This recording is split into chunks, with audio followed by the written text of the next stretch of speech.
రామానాయుడు గారు అధ్యయనం తర్వాత తదుపరి రోడ్ మ్యాప్ దీనికి కమిటీ వేసామన్నాడు. కమిటీ వేసేసి ఈ అనుసంధానం గురించి చర్చించిన తర్వాత దానిలో రోడ్ మ్యాప్ వస్తా అన్నాడు. ఏంది ఈ మాటలు, ఏంది ఎవరు నాకు అర్థం కాల. ఎందుకు ఢిల్లీ స్థాయిలో సమావేశం జరిగితే ఆ లోపల ఏం జరిగిందో చెప్పకోకుండా ఎందుకు ప్రజల్ని మీరు మోసం చేస్తున్నారు అనేది ఇక్కడ ఆలోచించవలసినటువంటి అంశంని మనం చేస్తున్నాం. అందుకే చంద్రబాబు నాయుడు గారిని మోసం చేసేటటువంటి ముఖ్యమంత్రి అని పదే పదే మేము అంటుంటే ఆయన కోపం వస్తుంది. కానీ ఏమిటి మోసాలు? మీరు ఢిల్లీ వెళ్ళారు, ఢిల్లీలో బనకచర్ల గురించి మాట్లాడుతా ఉన్నారు, పర్మిషన్ తీసుకొచ్చేస్తామన్నారు, సొరకాయలు కోసినట్టు కోసేశారు. కానీ తీరా చూస్తేనేమో ఉభయ రాష్ట్రాలు నాకు సమానమే, నాకు తెలంగాణ అభివృద్ధి కూడా నాకు ఎంత భాగం, కాబట్టి నేను వీటి గురించి పెద్ద పట్టించుకోను అని చెప్పేటటువంటి సందేశాన్ని మీరు ఇచ్చేటటువంటి ప్రయత్నం చేస్తుంటే, రాష్ట్ర ఇరిగేషన్ శాఖ మంత్రి గారు రామానాయుడు గారు మాత్రం అద్భుతం, అమోఘం, లోపల బాగా చర్చ జరిగింది, ఒక కమిటీ వేసేసాము, కొన్ని తీర్మానాలు జరుగుతాయి, జరిగిన తర్వాత పోలవరం బనకచర్ల గురించి మేము రోడ్ మ్యాప్ ఇచ్చేస్తామని డప్పాలు కొట్టేటటువంటి పరిస్థితికి మీరు ఎందుకు దిగజారిపోయారనేది ఇక్కడ ప్రధానంగా నేను రాష్ట్ర ప్రజానీకానికి చెప్పదలుచుకున్నాయని మనవి చేస్తున్నా. ఎప్పుడు కూడా మీరు ఒకసారి ఇక్కడ ఒకటి గుర్తు చేస్తా, ఎప్పుడు కూడా ఈ రేవంత్ రెడ్డి గారు చంద్రబాబు నాయుడు గారు కలుసుకుంటుంటారు. అంటే ఇలా సమావేశాల ద్వారా అంతా తూతు మంత్రం తుమ్మకాయ మంత్రం ఏం ఉండదు.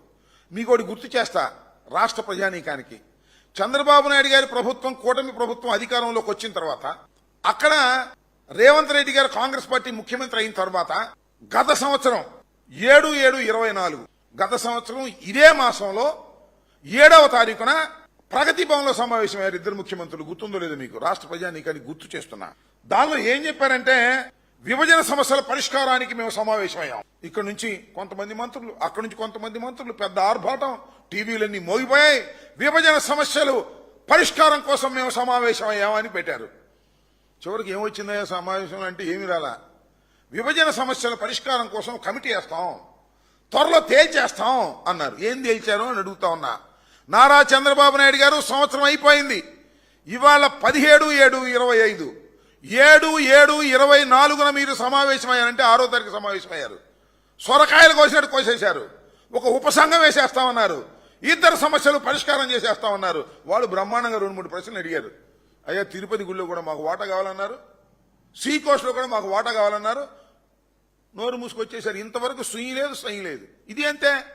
బనకచర్ల పోలవరం ప్రాజెక్ట్ మేము పర్మిషన్ తీసుకొచ్చేస్తాం, ఇద్దరు ముఖ్యమంత్రులు కూర్చుంటున్నాం, ఈ నీటి భాగాలన్నీ తేల్చేస్తాం అన్నారు. ఏమీ లేదు, సుయ్యి లేదు, సయ్యి లేదు.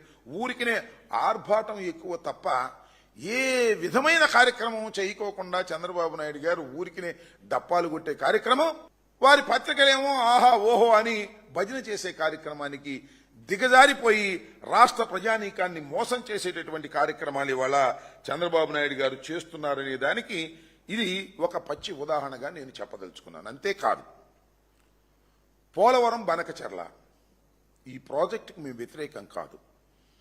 ఈ ఆలోచన చేసింది కూడా జగన్మోహన్ రెడ్డి గారే. కానీ ఆచరణ ఏదని అడుగుతా ఉన్నా. ఆచరణలో మీరు చేస్తున్నది ఏంటి? నీరు తీసుకెళ్లి రాయలసీమకి ఇచ్చి రాయలసీమను సుభిక్షమైన ప్రాంతంగా చేయాలనేటువంటి కోరిక మీకు ఏ కోశానా లేదు.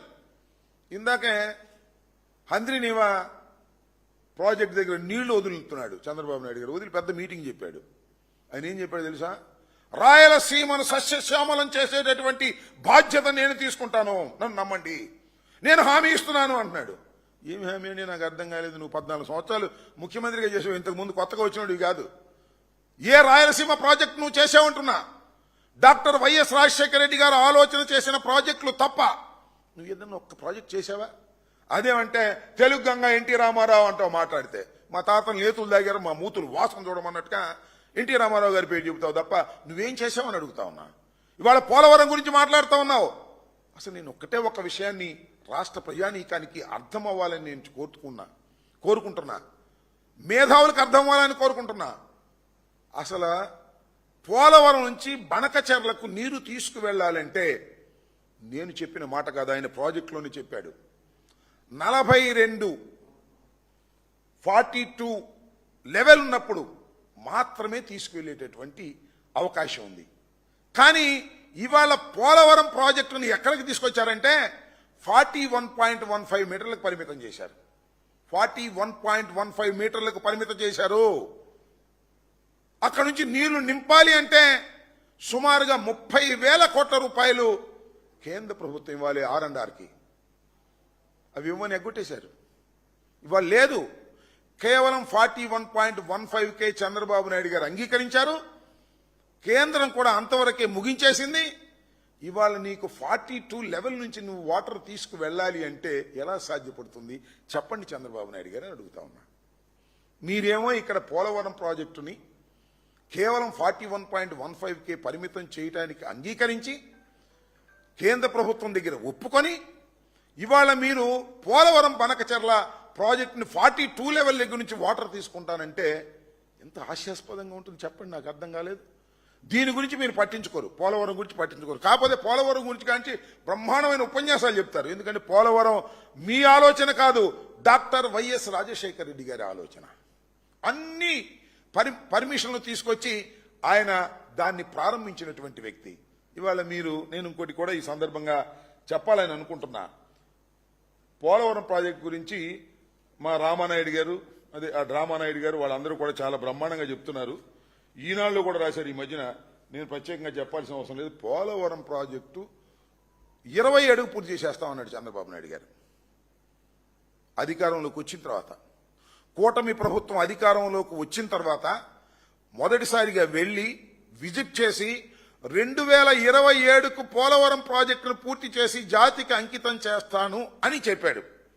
కానీ మీరు ఒక్కసారి చూసినట్లయితే ఇవాళ జరుగుతున్నటువంటి పనులు ఎంత దారుణంగా ఉన్నాయంటే పోలవరం ప్రాజెక్టుని 2027కు పూర్తి చేసేటటువంటి వేగాన్ని అది అందుకోలేకపోతుంది అని సాక్షాత్తు వారి పత్రికలోనే రాసినటువంటి సందర్భాలు ఉన్నాయని మనవి చేస్తున్నాం. ఇది ముందుకు వెళ్లడం లేదు. మీరు డయాఫ్రమ్ వాల్, నేను మనవి చేస్తున్నా, డయాఫ్రమ్ వాల్ అనేది చాలా ప్రధానమైనది. చంద్రబాబు నాయుడు గారి టైంలో డయాఫ్రమ్ వాల్ వేశారు. వారి అసమర్థత వలన, వారు సరిగ్గా చేయకపోవడం వలన, ప్రోటోకాల్ ప్రకారం వేయకపోవడం వలన, కాఫర్ డ్యాముల నిర్మాణం లేకోకుండానే డయాఫ్రమ్ వాల్ కట్టడం వలన డయాఫ్రమ్ వాల్ కొట్టుకుపోయింది.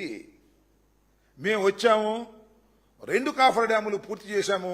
ఇవాళ మీరు డయాఫ్రమ్ వాల్ వేయాలి అంటే ఎంత దారుణమైనటువంటి అంశం అంటే డయాఫ్రమ్ వాల్ 1.6 మీటర్ వెడల్పుతో వేయాలి అని నిపుణుల కమిటీ చెప్పింది. ఇవాళ ఎంత వేస్తున్నారు తెలుసా? 0.9 వెడల్పుతో వేస్తున్నారు.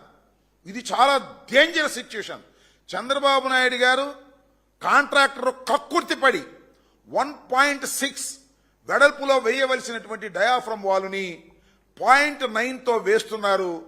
ఇది నిపుణుల కమిటీ అభ్యంతర పెట్టిందనేది కూడా ఈ విషయం నేను మీకు చెప్పదలుచుకున్నా. ఇంత దారుణంగా పోలవరం విషయంలో నారా చంద్రబాబు నాయుడు గారు అనేక తప్పిదాలు చేయటం వల్లనే పోలవరం సరైనటువంటి సమయంలో కంప్లీట్ కాకుండా పోయింది. ఇవాళ 27 కూడా కంప్లీట్ కానటువంటి దుస్థితికి ప్రధానమైనటువంటి కారణం నారా చంద్రబాబు నాయుడు గారు. ఇవాళ నేను చాలా స్పష్టంగా చెప్తా ఉన్నా, నారా చంద్రబాబు నాయుడు గారు ఇవాళ ప్రవర్తిస్తున్నటువంటి ప్రవర్తన పోలవరంలో మరొక శాపంగా మారనున్నది. 2027కు పూర్తి కాదు, రాసుకోమని మనవి చేస్తున్నాం. అంతేకాదు, ఒక ప్రమాదకరమైన దశకి మీరు వేయవలసినటువంటి నిపుణుల కమిటీ చెప్పిన విధంగా మీరు వేయవలసినటువంటి డయాఫ్రామ్ మందాన్ని తగ్గించి వేస్తున్నారు. ఇది మొత్తం ప్రాజెక్టుకి, ప్రపంచంలో అత్యధిక ముఖ్యమైన ప్రాజెక్ట్ అయినటువంటి పోలవరానికి చాలా ప్రమాదాన్ని తీసుకొచ్చేటటువంటి పరిస్థితి ఇవాళ తీసుకొస్తున్నారనే విషయాన్ని కూడా ఇక్కడ నేను చెప్పదలుచుకున్నా. కాబట్టి చంద్రబాబు నాయుడు గారు పోలవరం ప్రాజెక్టు మీద ఇంట్రెస్ట్ లేదు, బనకచెర్ల పోలవరం మీద అంతకంటే ఇంట్రెస్ట్ లేదు. ఆయనకు ఉందంత ఇంట్రెస్ట్ ఏంటంటే మొబిలైజేషన్ ఫండ్స్. ఈ తొందరగా 70,000 కోట్ల రూపాయలకి నిర్ణయించి ఒక కాంట్రాక్టర్కి ఇచ్చేసి, ఆ కాంట్రాక్టర్కి మొబిలైజ్ అడ్వాన్స్ ఇచ్చేసి దాని నుంచి కమిషన్ తీసుకొని తాత్సారం చేయాలనే ఉద్దేశమే తప్ప మరొకటి లేనే లేదని నేను ఈ సందర్భంగా చెప్పదలుచుకున్నాను.